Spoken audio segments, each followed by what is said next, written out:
আসসালামু আলাইকুম। সবাইকে স্বাগত জানাচ্ছি বিডিভিউজে। আপনাদের সঙ্গে আছি আমি সুরভিদিবা। ইসরায়েলের প্রধানমন্ত্রী বেনিয়ামিন নেতানিয়াহুর সাম্প্রতিক যুক্তরাষ্ট্র সফরের সময় প্রকাশিত একটি জরিপে দেখা গেছে প্রায় অর্ধেক আমেরিকান মনে করেন আন্তর্জাতিক অপরাধ আদালতের জারি করা গ্রেফতারি পরোয়ানার আওতায় নেতানিয়াহুকে গ্রেফতার করা উচিত এবং প্রায় সমান সংখ্যক বিশ্বাস করেন গাজায় তিনি যুদ্ধাপরাধ করেছেন। এক দশক আগেও এমন জনমত কল্পনা করা কঠিন ছিল। আল জাজিরার বিশ্লেষণ থেকে আরও থাকছে ওয়াহিদ ফারুকীর প্রতিবেদনে।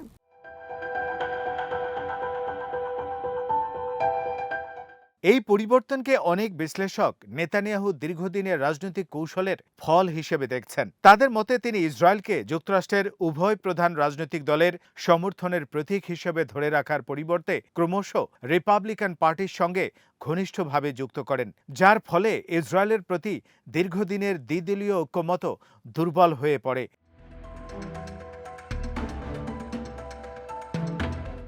অতীতে ইসরায়েলের নেতারা সচেতনভাবে চেষ্টা করেছেন যাতে দেশটি কখনোই যুক্তরাষ্ট্রের অভ্যন্তরীণ দলীয় রাজনীতির বিতর্কে পরিণত না হয়, কারণ ডেমোক্র্যাট ও রিপাবলিকান উভয় দলই ইসরায়েলকে কৌশলগত মিত্র হিসেবে দেখত এবং এই ঐক্যমত ছিল সম্পর্কের সবচেয়ে বড় শক্তি।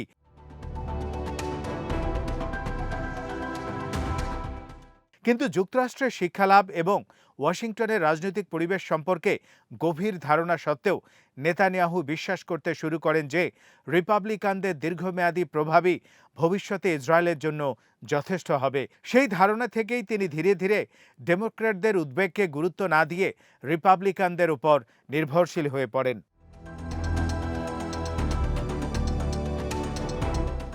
এই পরিবর্তনের সবচেয়ে গুরুত্বপূর্ণ মুহূর্ত আসে 2015 সালে, যখন তৎকালীন প্রেসিডেন্ট বারাক ওবামার বিরোধিতা করে রিপাবলিকানদের আমন্ত্রণে মার্কিন কংগ্রেসে ইরানের পারমাণবিক চুক্তির বিরুদ্ধে ভাষণ দেন নেতানিয়াহু।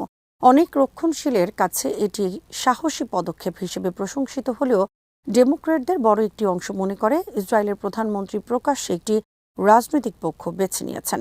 পরবর্তীতে ডোনাল্ড ট্রাম্প প্রেসিডেন্ট হওয়ার পর নেতানিয়াহু একের পর এক বড় কূটনৈতিক সাফল্য অর্জন করেন।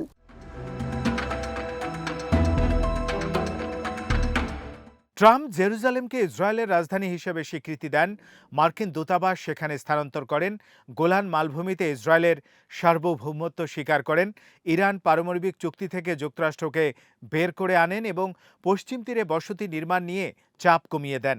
এসব সাফল্য নেতানিয়াহুকে আরও আত্মবিশ্বাসী করে তোলে যে ডেমোক্র্যাটদের সমর্থন আর অপরিহার্য নয়।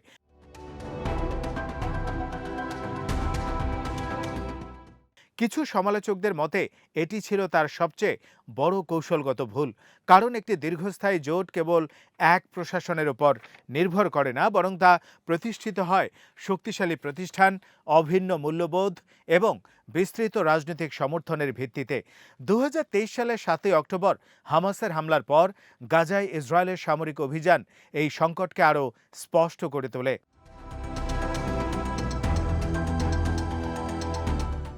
প্রেসিডেন্ট জো বাইডেন নিজ দলের ব্যাপক চাপ সত্ত্বেও ইসরায়েলকে সামরিক, কূটনৈতিক ও রাজনৈতিকভাবে শক্তিশালী হতে সমর্থন দেন। তিনি যুদ্ধকালেই ইসরায়েল সফর করেন, দ্রুত সামরিক সহায়তা অনুমোদন করেন এবং জাতিসংঘে ইসরায়েলের পক্ষে অবস্থান নেন।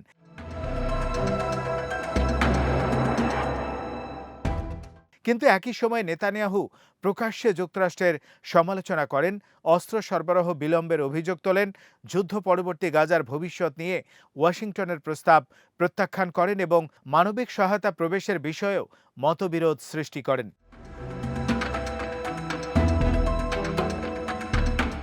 অন্যদিকে গাজায় ব্যাপক বোমাবর্ষণ, হাসপাতাল, শিক্ষা প্রতিষ্ঠান ও আবাসিক এলাকা ধ্বংস এবং মানবিক সংকট আন্তর্জাতিক অঙ্গনে ব্যাপক সমালোচনার জন্ম দেয়।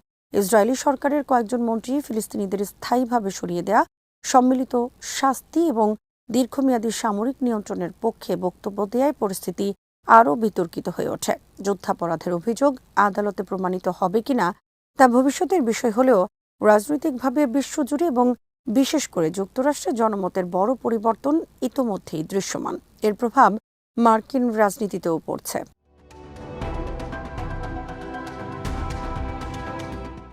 ডেমোক্রেটিক পার্টির ভেতরে নিঃশর্ত সমর্থনের পরিবর্তে আন্তর্জাতিক মানবিক আইন মেনে চলার শর্তে সামরিক সহায়তা দেওয়ার দাবি জোরালো হচ্ছে।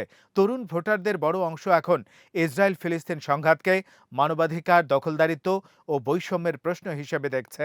কংগ্রেসের অনেক সদস্য আগের তুলনায় প্রকাশ্যে ইসরায়েল সরকারের সমালোচনা করছেন।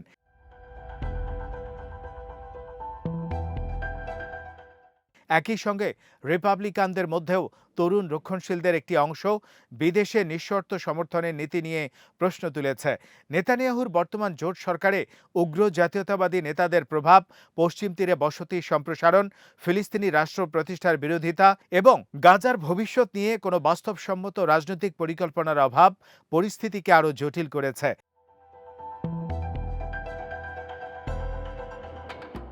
সমালোচকদের মতে সামরিক শক্তি দিয়ে অবকাঠামো ধ্বংস করা বা সশস্ত্র গোষ্ঠীকে দুর্বল করা সম্ভব হলেও কেবল শক্তি প্রয়োগ করে ভূমি সার্বভৌমত্ব ও আত্মনিয়ন্ত্রণের প্রশ্নে দীর্ঘদিনের জাতীয় সংঘাতের স্থায়ী সমাধান সম্ভব নয়। রাজনৈতিক সমাধানের কোনো গ্রহণযোগ্য পথ না দেখিয়ে নেতানিয়াহু কার্যত দীর্ঘস্থায়ী সংঘাতকেই রাষ্ট্রনীতিতে পরিণত করেছেন বলে অভিযোগ রয়েছে।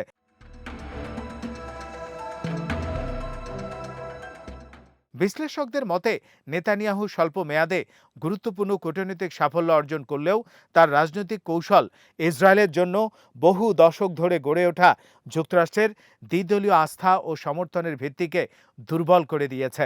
সামরিক শক্তি প্রতিপক্ষকে নিরুৎসাহিত করতে পারে, কিন্তু একবার হারিয়ে যাওয়া রাজনৈতিক বিশ্বাস ও গ্রহণযোগ্যতা পুনর্গঠন করা অনেক বেশি কঠিন। তাই অনেকের মতে ভবিষ্যতে ইতিহাস যদি যুক্তরাষ্ট্রে ইসরায়েলের প্রভাব কমে যাওয়ার সূচনা খুঁজতে চায়, তার কেন্দ্রবিন্দু হবে ওয়াশিংটনের নেয়া নেতানিয়াহুর রাজনৈতিক সিদ্ধান্তগুলো।